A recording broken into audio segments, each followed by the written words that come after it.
Welcome back, bienvenue de retour. Très heureux de vous accueillir pour cette toute dernière partie de notre forum annuel 2020. J'espère que vous avez passé une agréable journée et que vous avez pu assister à de nombreuses conférences et débats. Nous qui avons forcément assisté à tout, je peux vous dire que ça a été des moments tout à fait excitants, avec vraiment de très très belles interventions et beaucoup de contenu. Et je pense que ce qui est important, c'est du contenu et du concret. Et c'est exactement ce que nous avons essayé de vous apporter aujourd'hui, c'est du contenu et du concret pour générer un impact positif. Vous vous souvenez qu'on avait mis l'accent sur la partie people. Je pense que c'était pour nous quelque chose d'extrêmement important. Si on devait résumer, avant de passer à notre dernier invité, la journée, je pense qu'il y a 4 temps forts. Il y a tout ce qui est l'économie sociale et solidaire. Et on a vu ces magnifiques exemples de société. On a vu cet exercice de reforestation. On a vu toute cette magnifique initiative qui existe avec quantité d'entreprises sociales et solidaires qui sont à nos portes et que souvent nous ne voyons pas. À Luxembourg, 40 000 salariés. En Europe, près de 14 millions. Donc ce n'est pas que nous ne les avons pas à disposition, c'est probablement souvent que nous ne voulons pas les voir. Probablement un thème de réflexion pour chacun d'entre nous. On a ensuite parlé assez longuement de ce qui s'est passé avec le Covid, qui n'a été en fait qu'une prolongation de cette crise digitale ou de cette nouvelle ère digitale que nous vivons, avec l'infobésité. On y a passé beaucoup de temps. Vous avez eu droit à 2 ateliers sur le sujet. Dans le deuxième, plus de 10 intervenants qui nous ont guidés sur comment faire. Comment faire justement pour ne pas souffrir d'indigestion digitale. Comment réussir à surnager dans cette hyperconnectivité et à laisser notre cerveau un peu en paix. Et je vous rappelle qu'il y a ce projet InfoFlow Séville qui vous accompagne, si vous le souhaitez, justement sur la gestion du sujet. Ensuite, nous venons juste de nous quitter sur le sujet des nouvelles générations. Ces nouvelles générations qui sont en quête de sens, qui sont à nos portes, qui sont chez nous, qui nous regardent avec un œil critique et qui ont envie d'indépendance, qui ont envie de prendre de l'initiative, qui ont surtout envie qu'on les respecte, mais qu'on respecte leurs idées, empreintes de valeurs et d'écologie. Elles veulent un sens et elles veulent que nous ayons un sens. Alors, si j'essaye de peut-être regarder le fil rouge de cet après-midi et de ce matin, c'est la quête de sens. Je pense que ce mot n'a jamais été aussi galvaudé, mais aussi important. Et c'est le vrai sujet sous-jacent. Si je regarde tout ce qui tourne autour de nos sociétés et des nouveaux modèles économiques avec les entreprises sociales et solidaires, mais aussi à comment construit-on la ligne du bas. Jean Bernoux, avec qui j'étais hier soir, avec quelques invités, nous disait qu'il y a moyen de construire une ligne du bas, mais autrement, en lui mettant plus de contenu, plus de substance, en faisant une ligne du bas vertueuse, verte, responsable, soutenable. Je pense que ce sont des choses possibles, mais ça demande de la volonté. On a parlé aussi, en termes de sens, sur l'infobésité. Jusqu'où doit-on pousser ? Jusqu'où doit-on pousser la connectivité, la réactivité ? Laisser la place à la vie privée versus la vie professionnelle. L'épanouissement de soi. Je pense que c'est quelque chose d'extrêmement important. Et ça nous mène très naturellement aux nouvelles générations. Ces nouvelles générations, comment fait-on pour qu'ils nous rejoignent ? Mais aussi, comment éviter qu'ils nous quittent trop vite ? Et là aussi, on a entendu les résultats des enquêtes qui nous ont été présentées, mais aussi les merveilleux exemples de Decathlon et de leurs collègues, qui nous montraient vraiment comment on peut faire fonctionner une société avec une structure beaucoup plus plate, en laissant beaucoup plus d'entrepreneuriat, en faisant les choses différemment. Et ici aussi, les valeurs qui reviennent. Alors, tout autour de nous, nous sommes entourés d'événements qui tous les jours nous rappellent qu'il y a quelque chose qui ne tourne pas rond. Que ce soit le Covid, que ce soit cette forêt qui disparaît à peu près partout dans la planète. Je ne vous rappelle pas tous ces feux qui ont lieu en Californie, de San Francisco, qui était rouge avant-hier. Rouge, le ciel était rouge à San Francisco, comme le pont, jusqu'à San Diego, c'est toute la côte qui brûle. Sans parler de ces 10 millions d'arbres qui sont coupés tous les jours, de ces records de température qu'on a encore vécu partout en Europe hier, en France. On parlait de records de température avec des températures un 13 ou un 14 septembre qui dépassaient largement les 30 degrés. Je parlais des arbres tout à l'heure, mais vous savez qu'à Luxembourg, plus de 50% de nos arbres sont en train de mourir. Notre forêt est en vraiment mauvais état. Je vous rappelle que vous pouvez voir ça dans notre magazine. Donc on a tous ces rappels qui en permanence sont autour de nous. Mais il faut être optimiste. Des solutions existent. Des entrepreneurs, des personnes nous montrent des voies.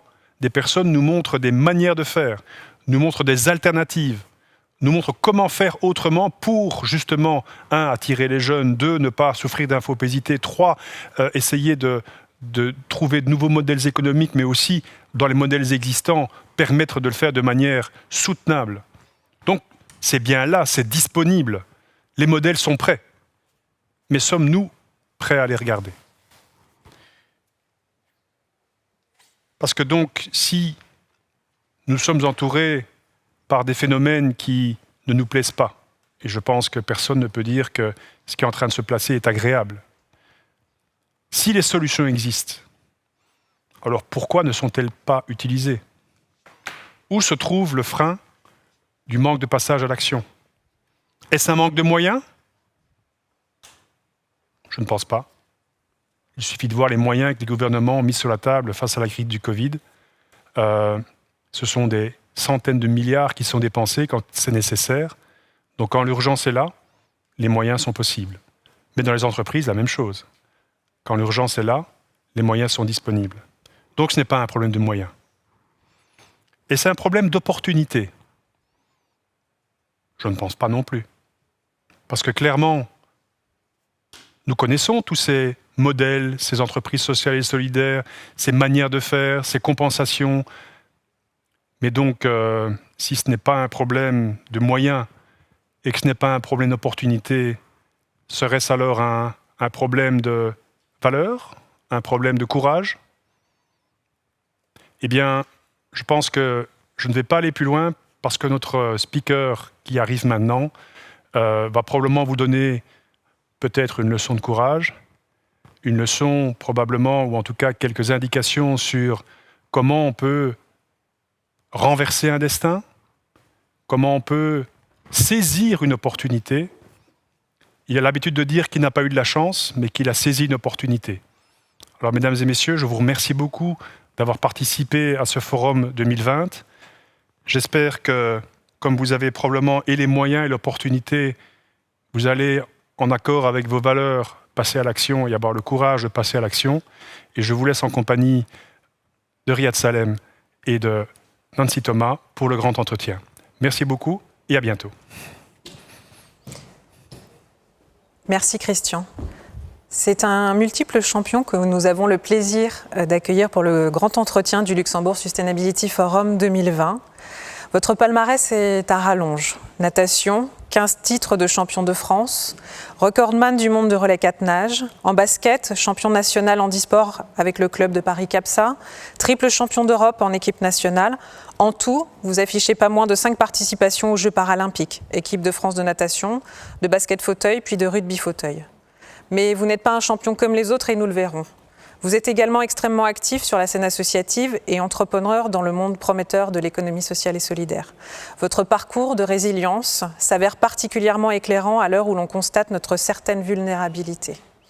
Vous êtes porteur de messages forts et inspirants et plus généralement d'une philosophie de vie. Bonjour Riyad Salem. Bonjour.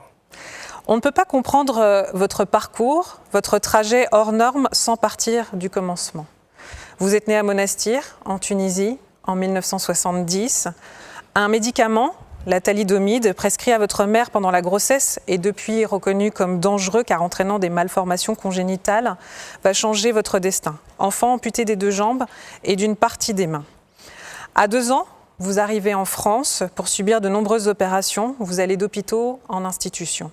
Vous ne partez pas avec les mêmes chances dans la vie, mais ce parcours semé de difficultés forge une envie et une personnalité. Riyad, la parole est à vous. Waouh. Ouais. Merci d'être là. Merci à vous. J'écoutais un petit peu l'introduction. Alors j'imaginais qu'il y avait plein de gens qui applaudissaient sur cette provocation de cœur qui a été émise tout à l'heure. Alors, la parole est à moi. Oui, vous avez déjà énormément décrit mon parcours.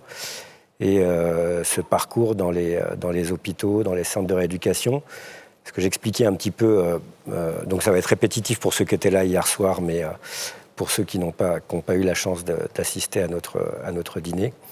Une partie de mon parcours sportif, il a pas été au départ dans quelque chose de forcément positif.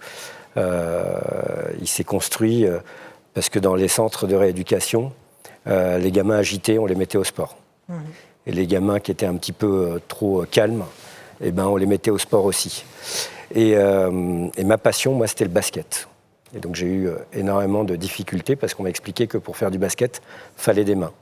Donc on m'a plutôt orienté vers la natation. Donc la natation, j'avais plus les moyens, je vous avoue, d'acheter un maillot de bain qu'un fauteuil roulant. Et j'étais doué en natation. Mais je n'avais pas du tout l'esprit de compétition, je n'avais pas réellement conscience de cette force, de la valeur du sport, de ce que ça allait m'apporter dans ma vie. Mais c'était assez sympathique parce que ça me permettait de sortir de l'établissement, de voyager. Et à l'époque, ce qui s'est passé, c'est qu'on avait le Lions Club ou le Rotary Club, je ne sais plus exactement, qui nous offrait une sortie pour les enfants hospitalisés. Et j'ai découvert les jongleurs au cirque d'hiver. Et là, le déclic, en me disant que si c'était possible de tenir des assiettes sur le bout du nez, sur le coude, je pourrais tenir un ballon avec mes moignons, et je me suis entraîné là-dessus. Et donc, comme quoi, le destin peut s'inverser si on ose ne pas lâcher son rêve. Alors, je voudrais rebondir sur une citation de Boris Cyrulnik qui dit « Ce qu'ils veulent avant tout, c'est devenir l'auteur de leur destin. Ce sont des décideurs parce qu'ils n'ont rien décidé de leur enfance », en parlant des enfants placés en institution. Est-ce que vous vous reconnaissez dans cette analyse de la résilience et quelle est votre définition de la résilience au regard de ce que vous venez de nous dire à l'instant ? Je me reconnais parce qu'en fait, une partie de notre destin, elle n'est pas entre nos mains. Et il le dit vraiment avec beaucoup de brio. Et ce qui est assez étonnant, c'est que je prends toujours cet exemple. Dans les centres de rééducation, les kinés, pour vous soigner, la rééducation était très douloureuse et on avait vraiment du mal. Alors que quand je me suis mis dans le sport et que je suis vraiment rentré dans le sport, je me faisais beaucoup plus mal qu'avec la kiné. Pendant la rééducation. Qu'avec la rééducation. Mais ce qui était surprenant, c'est que cette douleur, je l'acceptais parce que c'était une douleur que j'ai choisie. C'est pas la douleur qui m'avait choisi. Et le fait de choisir son destin change tout. Et dans cette partie, quand il parle de résilience, c'est une réalité assez puissante de se dire que être maître de son destin, vous savez, à l'adolescence, j'avais le choix. C'était soit je me tirais une balle dans la tête, ou soit j'avançais dans la vie. Donc, il y a un moment donné, vous avez un point qui vous fait basculer d'un côté ou d'un autre. Et je ne savais pas trop ce que je voulais faire de ma vie, mais j'avais une certitude, c'est que je savais ce que je ne voulais pas faire de ma vie. Et donc, j'ai avancé un petit peu comme ça. Et pour moi, cette notion de résilience, c'est... alors, je vais dire une phrase un petit peu, quand j'étais jeune, j'avais dit cette phrase. « Heureux celui qui accepte la vie pour ce qu'elle est, et non pas pour ce qu'il voudrait qu'elle soit, sans être fataliste. » Donc, j'ai accepté.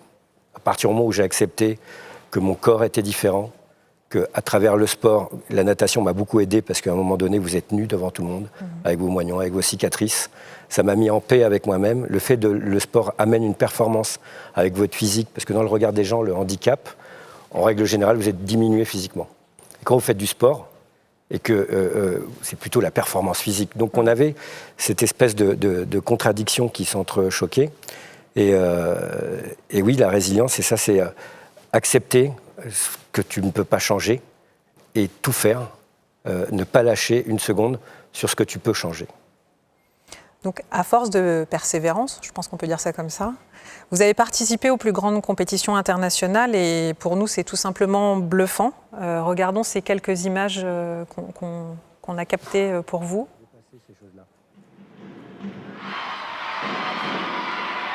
Carrière.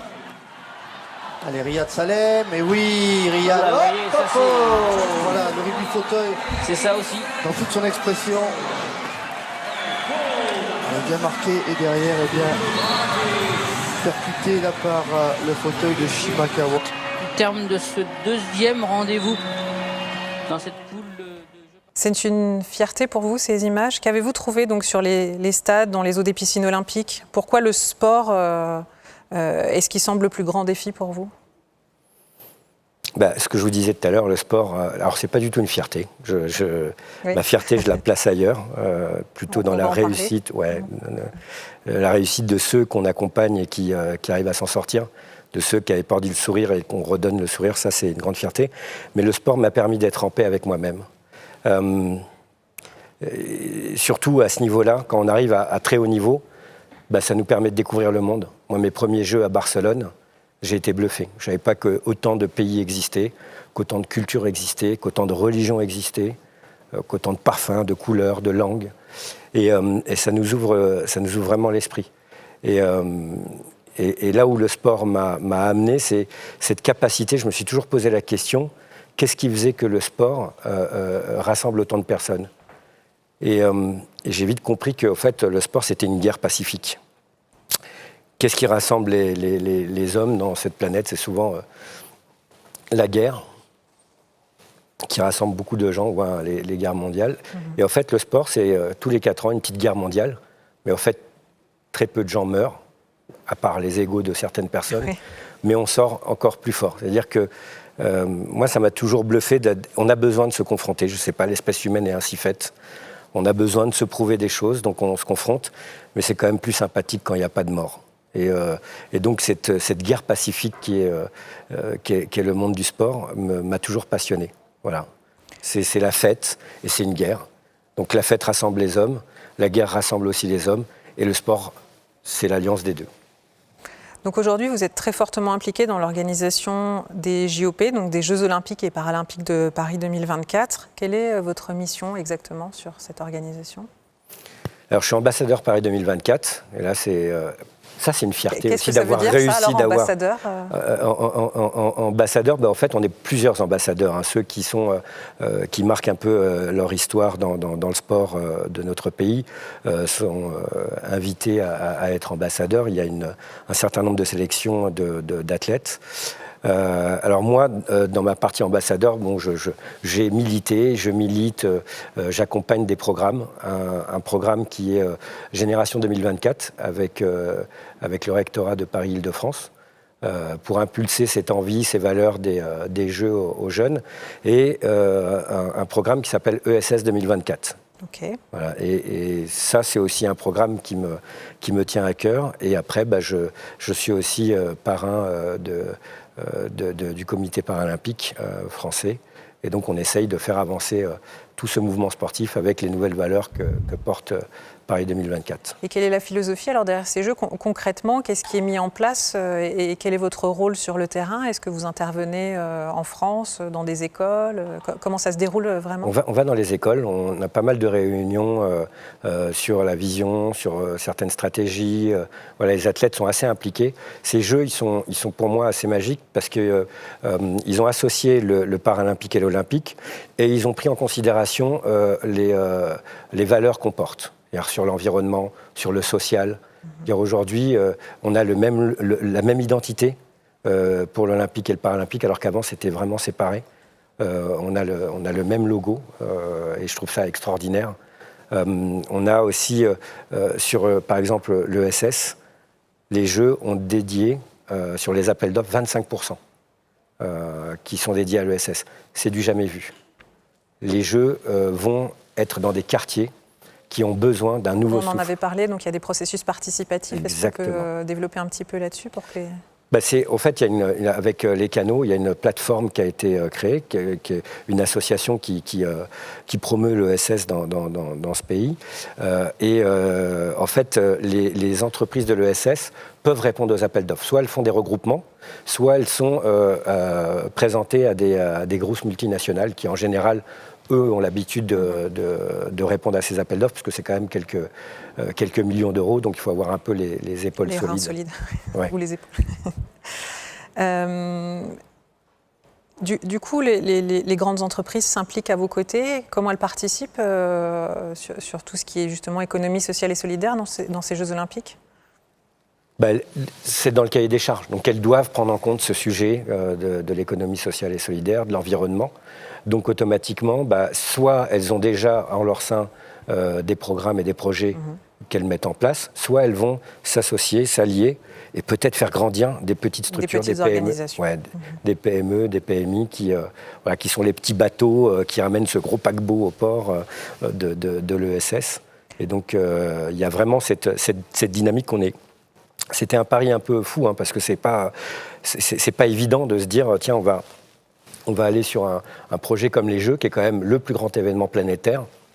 Et dire on va mettre cette épice de l'ESS à l'intérieur de ces valeurs qui sont sociales, écologiques. C'est pas évident, parce qu'une grande partie de notre modèle économique, il est sur la rentabilité. Tout à fait. Et là, de se dire que le curseur est déplacé sur la rentabilité, on va juger ces jeux sur autre chose que le coût des jeux purement financiers ou des médailles, mais qu'il y a un héritage, et que cet héritage, on est en train de le co-construire avec tout le monde. Et donc, on a beaucoup parlé hier et encore aujourd'hui de social business. Vous, à titre personnel, vous pensez que, peut-être grâce à ces jeux aussi, ou vous, en tant qu'entrepreneur, est-ce que c'est des concepts qui vont réussir à s'imposer comme une alternative dans le champ économique ? Ces jeux sont une rampe de lancement. Et on n'a pas le choix. Voilà, on n'a pas le choix. Si on reste sur ce modèle économique, qui est un modèle économique de la mort, dans quelques décennies, on n'existera plus. Il faut qu'on revienne sur un modèle économique de la vie qui respecte les cycles, qui respecte le rythme de la vie, ce qui n'est pas le cas aujourd'hui. Aujourd'hui, on rentabilise. Je pense qu'il faut revenir un peu dans l'esprit paysan, du bon sens paysan, où selon les saisons, on faisait tel légume, tel fruit, telle chose, ce qui permettait à la vie de se régénérer. Et là, c'est plus le cas. Donc là, maintenant, on force avec des produits chimiques, des engrais, des choses comme ça. Et je compare ça au monde du sport, en fait. C'est les athlètes qui se dopent, c'est sûr qu'ils grimpent très vite, mais en général, on les voit rarement prendre leur retraite vivant. Donc, je parle de la retraite, non pas que sportif. Donc, et là, j'ai plutôt cette sensation-là qu'on est en train de doper avec du poison notre terre, notre air, notre eau, et que c'est juste pas possible. Je veux dire, c'est le monde économique est quelque chose qui nous a permis d'évoluer, de grandir, d'avoir un certain confort de vie.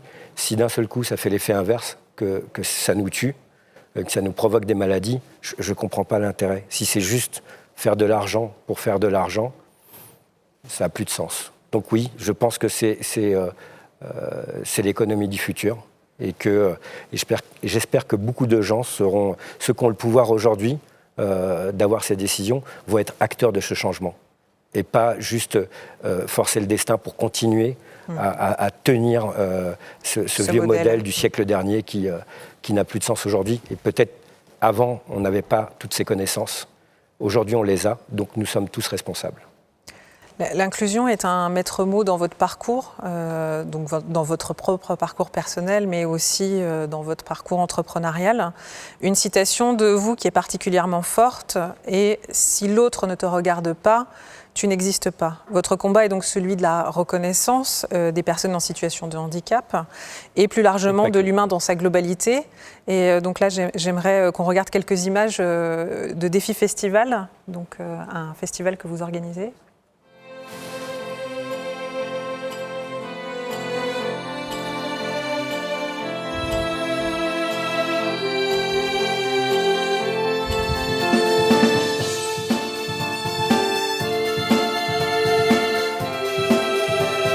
Quand on acquiert une capacité, une autonomie et du bonheur, à quel moment on le fait pour les personnes qui ont été dans la galère à un moment donné ? Donc, donner toute sa place aux personnes, à leurs différences. Vous allez aussi vers les détenus, les exclus, ceux qui sont en marge de la société. Se sentir différent, avoir à faire sa place dans une société qui n'inclut pas. Pour vous, ça c'est le constat, ou une société qui cherche à cacher ses vulnérabilités, comment est-ce qu'on peut... Au-delà de ça ? Comment on peut être fier et dire qu'on est une société forte si on a des gens qui, parce que notre système est devenu égoïste ou est devenu élitiste, qui met sur le bas-côté un certain nombre de personnes. Moi, je considère qu'à partir du moment où on met quelqu'un en prison, qu'on a échoué. Si on a quelqu'un qui est dans la rue, si c'est pas sa volonté, parce que je respecte aussi le monde du nomadisme et peut-être des gens qui n'ont pas du tout envie de rentrer dans le système, mais à côté de ça, on a beaucoup de gens qui se retrouvent à l'écart de la société, qui ne jouent pas cette partition, cette belle symphonie que l'on propose, que tout le monde, que tous les politiques nous proposent, cette espèce de monde idéal. Il y a quelque chose qui n'est pas... Il y a un manque de sincérité.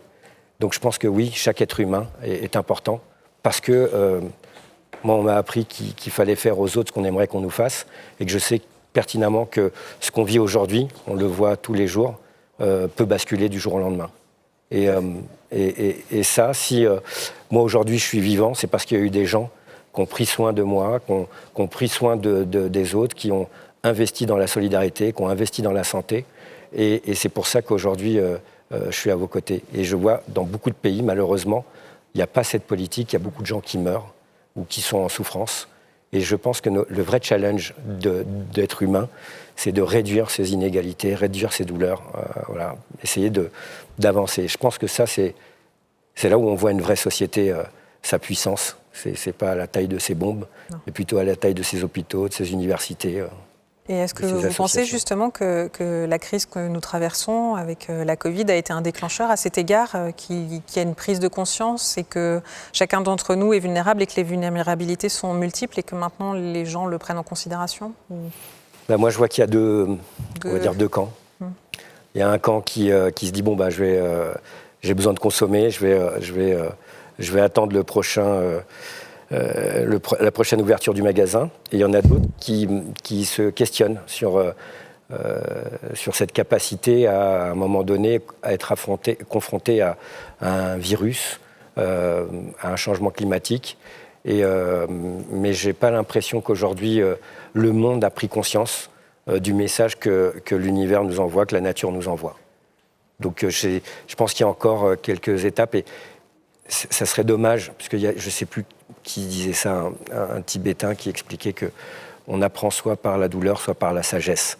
Mais je n'ai pas encore l'impression qu'on apprend par la sagesse. Ouais, il y a encore une bonne distance. Ceci m'amène à une réflexion sur l'aptitude de notre société à prendre soin de ses concitoyens, de son environnement, à sortir de l'illusion de l'autonomie totale individuelle pour davantage comprendre notre interdépendance et la cultiver. Comment voyez-vous cela par rapport à ce que je viens de dire ? Sur l'économie de demain, sur le pouvoir de notre modèle économique autour de la vie plutôt que... Alors, je vois ça de manière assez basique, au fait. Moi, je réduis les choses à son plus simple appareil, c'est que on a un temps sur cette planète qui est très court. Que ce qui fait notre force aujourd'hui, en tant qu'humain, par rapport à toutes les autres espèces vivantes, c'est cette intelligence qu'on a compensée, qu'on a permis de créer tout ce qu'on a, les voitures, les avions, les bateaux. Tout ça, ce ne sont que des prothèses. Si on se croit individuellement supérieur à la nature et aux autres, je ne sais pas où est-ce qu'on va aller. Et si aujourd'hui, individuellement, on peut vivre ce qu'on est en train de vivre, c'est parce qu'on a organisé tout un système collectif qui permet ça, qui permet de vivre sa foi, qui permet de vivre sa sexualité, qui permet de vivre ses passions. Si demain on détricote tout ce petit truc très, très, très fragile, ben je ne sais pas vraiment ce qui va se passer. On le voit dans d'autres pays où il y a des dictatures, où il y a des choses comme ça. C'est quand même assez dramatique. Donc je pense que oui, il faut avoir conscience qu'en tant qu'individu, on est important, mais aussi on est important en tant que collectif. Et il faut avoir, j'ai eu une discussion tout à l'heure avec Jean sur l'identité. Il faut qu'on ait une identité multidimensionnelle. En tant que personne, j'ai mon identité, mais dans le collectif, dans un pays, dans un engagement, j'ai une autre identité. Et il faut trouver ce juste équilibre dans notre identité. Et il faut harmoniser nos contradictions. Parce que oui, j'ai envie de sauver l'environnement, mais oui, je roule encore en voiture, j'ai envie de faire ça. Donc comment réduire Rien n'est parfait dans ce monde. Et en fait, Cette perfection, elle n'existera jamais. L'idéal n'existe pas.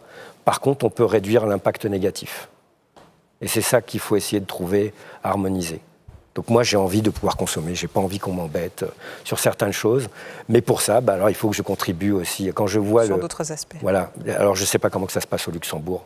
Mais quand je vois que la démocratie se meurt en France et qu'on atteint au-delà des 50% d'abstention, ça me fait peur, ça m'effraie.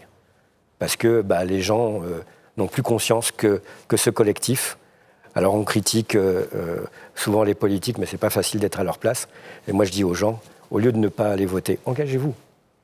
Participez. Exactement. Moi, ma mère, elle m'a dit, quand il y a un truc qui ne te plaît pas, fais-le toi-même. Faites-le. Arrêtez de critiquer. Ou alors ayez l'esprit critique. Mais engagez-vous, faites-le. Vous verrez que c'est pas si simple que ça. Et si les gens de bonne volonté, qui sont sincères, arrivent en masse en politique, eh ben, je pense qu'on peut faire basculer les choses. Si on a vraiment cette conscience, voilà, et que si on veut préserver sa petite vie égoïste, faisons en sorte que le collectif nous permette d'avoir cette petite vie égoïste. Donc soyons des égoïstes intelligents, pensons aux autres, parce que demain, si tout le monde a de quoi manger, de quoi boire, de quoi s'éduquer, de quoi vivre des passions, des loisirs, protéger sa santé, je pense que je ne serai pas en danger. Personne ne viendra m'attaquer pour me voler ci ou ça ou me faire agresser. Alors que s'il y a des gens qui ont des manques, c'est sûr qu'à un moment donné, ces manques-là vont avoir des déséquilibres. Ça va créer un déséquilibre et ça amène toute cette violence. On le voit, là où il y a de la violence, c'est dans des quartiers où c'est difficile, où les gens n'ont pas accès à ce confort de vie que d'autres ont. Donc si on fait en sorte que l'objectif, c'est pas d'avoir des pauvres, mais de plutôt faire en sorte que toutes ces personnes-là puissent arriver au même niveau que nous, ça ne fait que monter le niveau. Exactement. Et quand il y a moins de pauvres, ça ne vous rend pas moins riche. Mais c'est juste, ça préserve la paix sociale. Et je pense qu'il faut plutôt réfléchir dans cet angle-là pour éviter qu'il y ait de plus en plus de gens qui aient faim, qui soient obligés d'aller voler ou d'agresser pour se nourrir. Et je sais que c'est toujours difficile, parce qu'on aime bien... je parle souvent de l'égologie. On aime bien avoir ce côté, être au-dessus, supérieur de l'autre, mais je pense que c'est pas une bonne formule. Et tous ceux qui ont le pouvoir devraient réfléchir à est-ce que son égologie, il est plus positif en ayant aidé les autres ou en ayant écrasé les autres. Donc il y a un monde à changer et on est tous responsables de ça. Tout à fait. Alors je souhaiterais maintenant ouvrir, parce qu'on s'était mis d'accord pour qu'il y ait une place importante aux questions, donc on a échangé tous les deux, mais nous souhaiterions maintenant prendre des questions qui ont pu nous être posées par le public. Alors je vais essayer d'en sélectionner quelques-unes. J'en ai vu une sur est-ce que partir dans la vie avec des contraintes plus fortes pousse à la créativité et à l'innovation au quotidien plus que d'autres? Tu peux répéter? Pardon, je recommence. Donc, est-ce que partir dans la vie avec des contraintes plus fortes pousse à la créativité et à l'innovation au quotidien? J'en sais rien, je pense que c'est une nature. Il y a des gens qui n'ont pas besoin de vivre des difficultés pour réussir ou pour faire des choses incroyables. Puis il y en a d'autres, oui, que ça force le destin. Et je pense que quand on vit des difficultés, si on essaie de trouver des solutions, c'est sûr que ça amène quelques éléments de réponse à la question. Mais je pense que c'est pas... Je vois beaucoup de personnes handicapées. Souvent, on dit oui. Nous, on est un peu les exceptions, les sportifs de haut niveau, les gens qui réussissent. Ouais. Je vois beaucoup de gens plutôt en souffrance. Et la difficulté de la vie ou l'accident ou la maladie les porte pas, quoi. Et tu échanges beaucoup avec des personnes? Oui. Je pense qu'après, il y a une nature. Et puis, ce que je disais tout à l'heure, oui, c'est aussi la chance d'avoir rencontré des gens, d'avoir saisi l'opportunité. Parce que quand on démarre avec 0, 100, on a toujours une base de chance au départ, mais il y a des gens qui naissent avec moins quelque chose. Je fais partie de ces gens-là. Et c'est vrai que j'ai eu juste cette intelligence de saisir l'opportunité quand j'ai rencontré des gens, d'écouter, d'être attentif et de repositionner ma vision du monde. Alors j'ai eu une question aussi, quel est ton prochain challenge ? Mon prochain challenge. Ouais. Il y en a pas mal. On peut peut-être mettre la question au pluriel. Oui, mes challenges. Déjà, sportivement, peut-être. Sportivement, oui, il y a les Jeux, évidemment, mais déjà de Tokyo. Je ne sais pas si là, je vais être en équipe de France. On va voir si je gagne ma place. Il y a les Jeux de 2024. Ça, c'est quelque chose qui me tient à cœur. Et il y a ces engagements. Je porte un programme qui s'appelle Educap City, sur la jeunesse, et on essaie de le déployer sur beaucoup de villes en France, faire prendre conscience aux enfants la chance qu'on a d'être dans un pays comme le nôtre, et faire comprendre tout l'écosystème, parce qu'il y a tout ce monde numérique aujourd'hui qui va tellement vite, c'est-à-dire que les informations se bousculent, et c'est très difficile de poser l'esprit critique, de poser une vision. On est très vite poussé un peu par les informations et le numérique, et les gens ont beaucoup de fake news. Donc la réalité. Là, ce que j'aime moi dans ce programme, c'est qu'on met en connexion réelle les enfants et les métiers et les personnes. Et donc ça ouvre un autre esprit. Et donc ça, c'est un engagement qui me tient à cœur, parce que la jeunesse, c'est notre avenir. C'est l'avenir. Et après, sur l'économie de la vie, c'est-à-dire que j'ai fait une promesse à un lémurien en lui disant que j'essaierais de sauver la forêt, mais bon, c'est pas évident quand on vit dans des grandes villes comme Paris. Et l'écologie, c'est quelque chose qui me tient à cœur, parce que je me suis aperçu que pourquoi on ne réussissait pas, alors que la volonté était là. Oui. Et je me disais, le pouvoir, c'est un peu comme l'alcool. Il y a des gens qui ont le pouvoir joyeux, d'autres qui ont le pouvoir mauvais. Et comment faire pour que ceux qui ont des talents, mais qui sont plutôt timides et qui ont leur niveau d'ego très très bas, l'augmentent un peu. Et ceux qui ont aussi des talents, mais qui des fois, parce qu'ils ont cette ivresse du pouvoir, comment on peut rabaisser un petit peu pour que cette égologie, et qu'on puisse travailler ensemble au lieu d'être tout le temps dans la compétition. Et ça m'intéresse. Tu y travailles comment on porte avec une association qui s'appelle Éclore un petit peu ça. On essaie de créer cette institution de l'égologie pour qu'on puisse rééquilibrer un peu les forces. Et je le vois dans le monde associatif, je ne comprends toujours pas pourquoi on est tous en compétition alors qu'on est là à répondre à une problématique. Pourquoi on ne s'associe pas. Et tout ça me questionne. Et je sais que, voilà, je le vois. Moi j'aime le sport collectif, donc je vois bien les problématiques qu'on a pour se positionner dans un groupe. Mais si on arrive à créer cette culture de la coopération au lieu de la compétition, et de le mettre au bon endroit, je pense qu'on réussira quelque chose de grand ensemble. Donc ça, c'est des projets qui me tiennent à cœur. Et comme il y a cette urgence écologique, je pense qu'il faut vraiment se battre là-dessus pour qu'on puisse continuer à boire, à manger, à respirer sans s'empoisonner. Donc j'ai vu une question aussi qui fait écho à nos activités à IMS, puisqu'on est un réseau d'entreprises. Est-ce que le sport en entreprise réduit les barrières entre les personnes? Est-ce que tu es aussi actif à ce niveau-là? Nous, on utilise le sport comme outil pédagogique et éducatif. Et c'est vrai qu'en entreprise, puisqu'on parle de performance, il y a souvent les mêmes codes que Donc quand vous avez une personne handicapée qui fait du sport, on comprend tout de suite cette capacité de performance. Et donc, quand on met des collaborateurs et des collaboratrices en situation de handicap et qu'on leur fait faire du sport, nous, on a choisi l'axe de plutôt montrer le possible que de montrer les difficultés. Parce qu'il y a beaucoup d'associations qui maîtrisent bien le sujet, d'expliquer les problématiques. Nous, on veut montrer les solutions. Et quand on met quelqu'un sur un fauteuil de très haut niveau, un fauteuil qui coûte à peu près 6 000 €, et qu'on voit cette capacité à pouvoir se mouvoir, on crée une sensation de performance.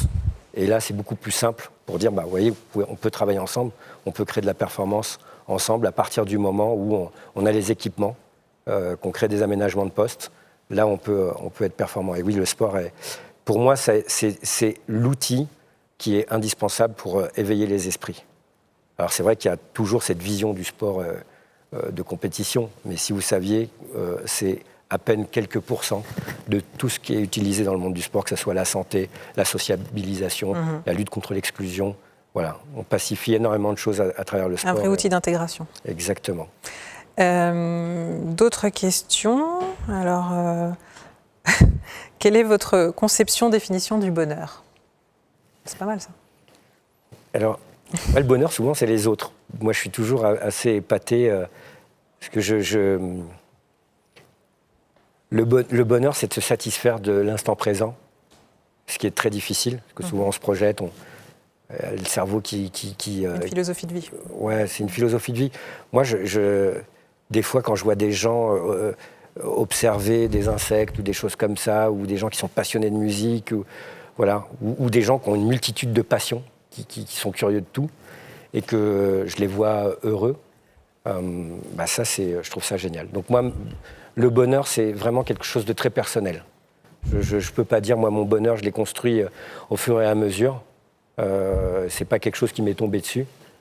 Mais c'est vrai que l'autre me rend assez heureux, quoi. Quand on fait un bout de chemin ensemble, j'adore passer avec mon papa spirituel, manger dans un restaurant, prendre du temps, échanger.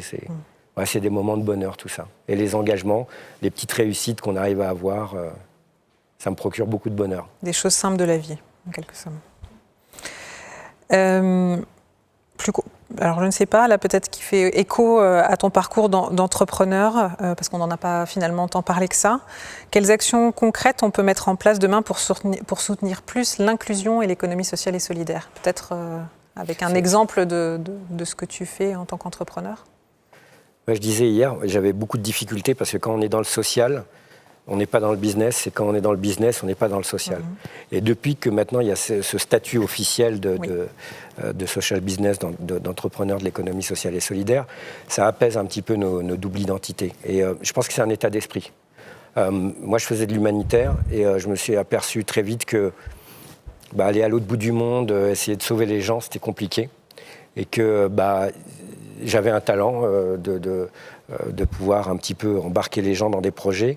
Et de faire de cette entreprise, pour moi, c'est devenu faire du social business, c'est devenu ma première action humanitaire.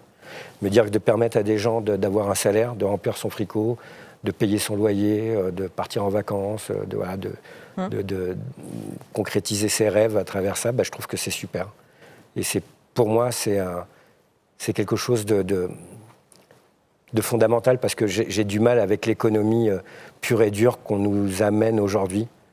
Juste les chiffres du bas comme... Le modèle capitalistique tel qu'on le connaît. Ouais, j'ai rien contre le modèle capitalistique, j'ai du mal avec ce que c'est devenu. Parce que si je me souviens bien, ce qu'on m'a expliqué, le départ, les protestants hollandais, si j'ai bien compris, voulaient un peu faire profiter le capital et ouvrir ça à leurs collaborateurs, aux ouvriers et tout ça. Et je ne sais pas pourquoi à chaque fois une bonne idée se travestit avec le temps et devient quelque chose qui n'a plus rien à voir avec l'origine. Donc, le capitalisme bio, ça me va. Tout ce côté un peu prédateur et tout ça me convient beaucoup moins, quoi, où on écrase les gens. Mais le fait d'être entrepreneur, c'est de donner la possibilité à des gens d'avoir une vie digne. La dignité, c'est quelque chose d'important. Et comme on a créé un système comme ça, comment faire pour que la majorité soit digne et l'économie sociale et solidaire, on n'a pas peur d'aller chercher des gens qui vivent des moments difficiles, des périodes de leur vie, et qu'on fait en sorte de leur dire nous, on ne vous abandonne pas. Et que cette rentabilité, ce n'est pas notre priorité. Évidemment, il faut qu'on fasse de l'argent. Bien sûr. Mais ce n'est pas que la seule priorité. Notre priorité aussi, c'est de créer de l'emploi, c'est de permettre aux gens d'avoir une dignité, de se reconstruire à travers le travail. Et moi, je rêve, alors je ne sais pas si ça se fera, mais que dans nos bilans comptables, que les salariés ne soient plus des charges, plutôt des richesses. C'est drôle que tu fasses écho à ça, puisque j'ai une question sur laquelle j'avais bloqué, justement sur comment les salariés peuvent motiver leurs entreprises à être plus inclusives. Et donc ça fait écho à ce que tu es en train de dire, mais comment eux peuvent motiver leur employeur à changer finalement ? Il y a tout un mouvement d'étudiants. Je crois qu'il y a à peu près 45% d'étudiants de grandes écoles qui ont décidé de ne pas jouer les règles du jeu de ce modèle économique actuel, et que s'il n'y a pas d'engagement sur l'environnement, sur le social, ils ne veulent pas travailler avec eux. Donc on risque de très vite déjanter si, quand on le voit, on a quand même besoin d'avoir ces intelligences et ces esprits. Le fait qu'il y ait ce mouvement-là qui monte de plus en plus, dans quelques je pense dans quelques années, ça va devenir la majorité. Autour de la quête de sens. Autour de la quête de sens. Je veux dire, il y a une enquête qui a été faite, 75% des salariés, des collaborateurs et collaboratrices ne trouvent pas de sens dans leur travail et ne sont pas heureux dans leur métier. Je veux dire, produire des choses pour les autres, avec tout ce côté marketing de publicité, vente du rêve, si les propres personnes n'y croient pas, c'est quand même un peu bizarre, quoi. Donc, il faut peut-être redonner du sens.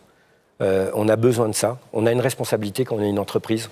On crée de l'argent, mais on n'en fait pas que créer de l'argent, on crée de la richesse. Et la richesse, il y a de l'argent évidemment dedans, mais pas que. Et donc, réélargir un petit peu la vision un peu de l'entreprise de demain, qui a une vraie mission sociétale.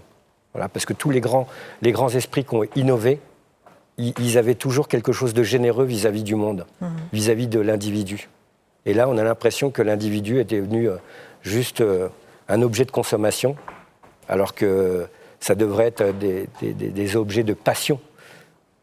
On parle de l'argent et de l'art des gens. Il faudrait permettre aux gens d'exprimer leur talent, leurs rêves. Et je pense que ça serait beaucoup plus sympathique. Je sais que ça fait un peu Miss France quand je dis ça.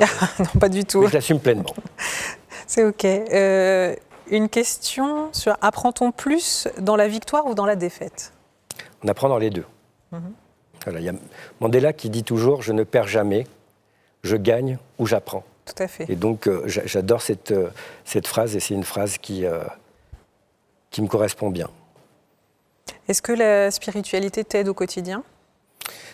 La spiritualité, elle m'aide au quotidien. Et c'est vrai que j'ai toujours un petit peu du mal quand je vois ces divisions, ces guerres de religion, ces idéaux, en me disant que, normalement, toute cette spiritualité, elle devrait être amour, quoi. Qu'est-ce qu'on a loupé ?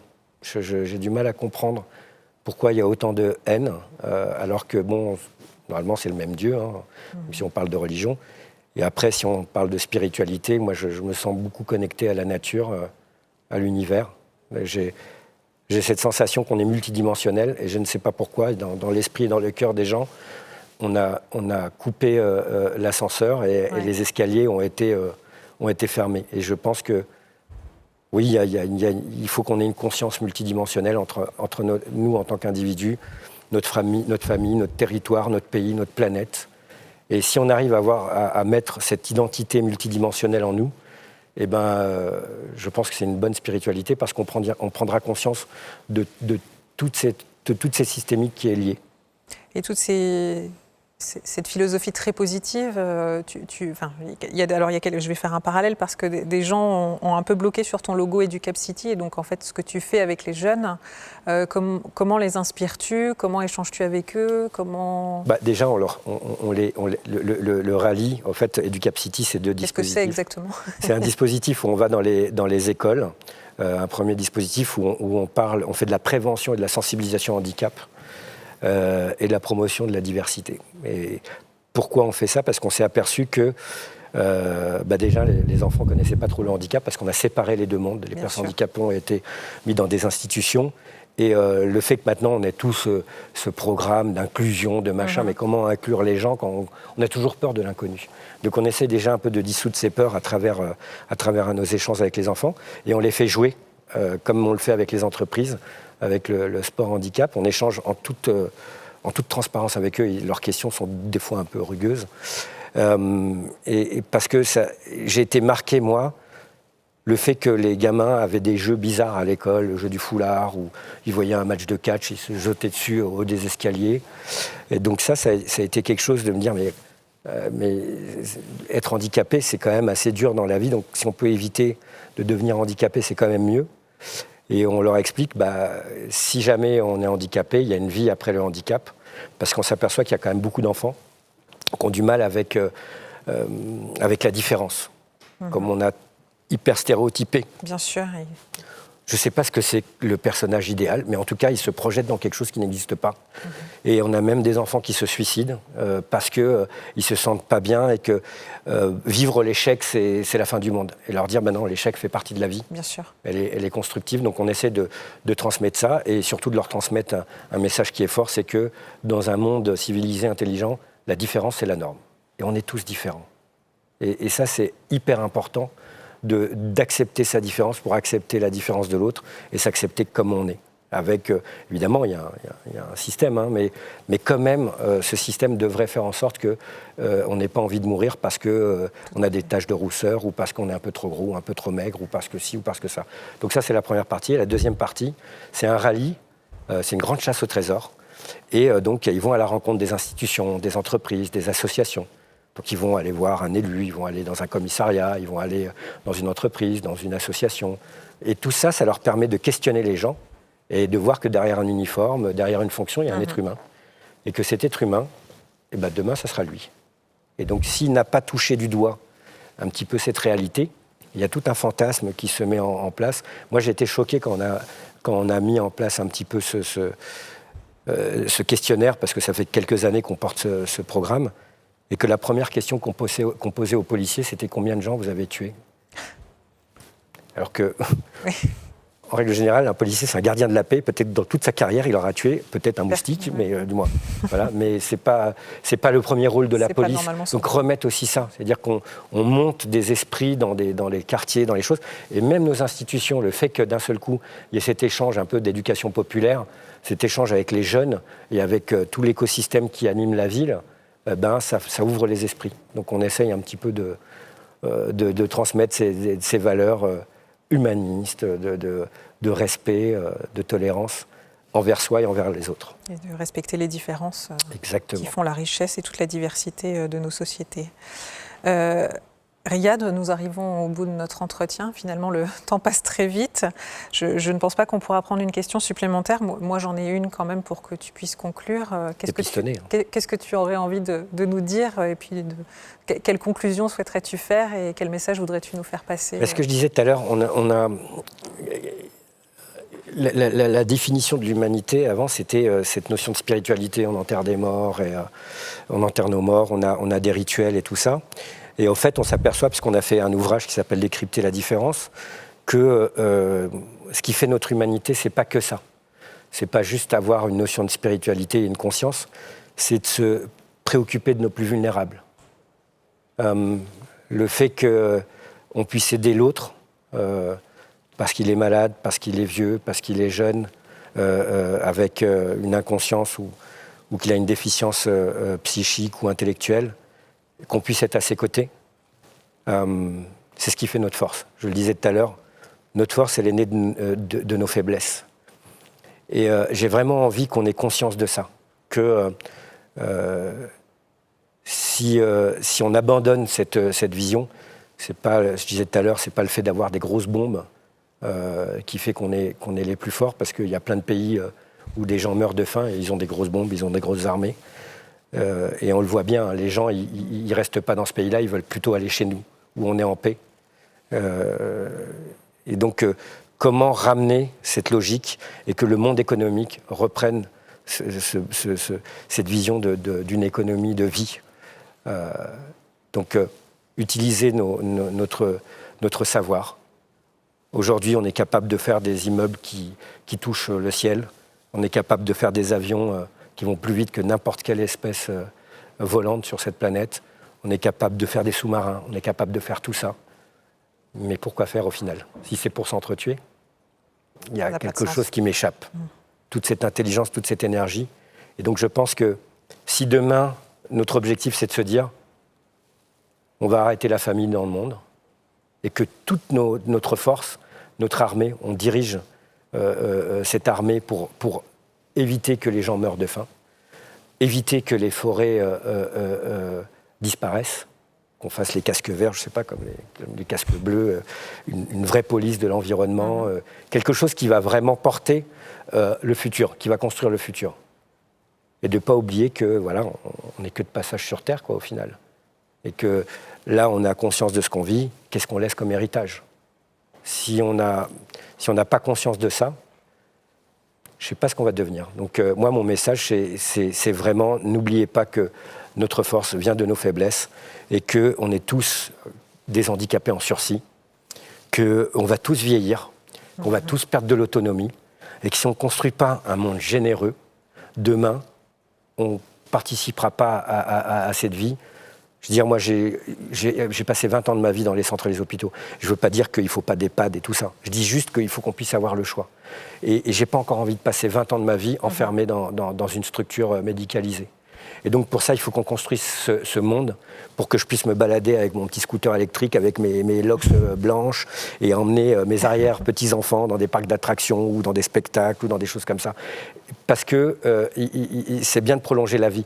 Mais si c'est comme dans l'entreprise, si on n'a pas de sens, si c'est juste pour attendre la mort, pour devenir des morts vivants, je vois pas trop tout ça, quoi, de manière positive. Donc moi, j'ai plutôt envie de contribuer. Ce message-là, on est tous responsables.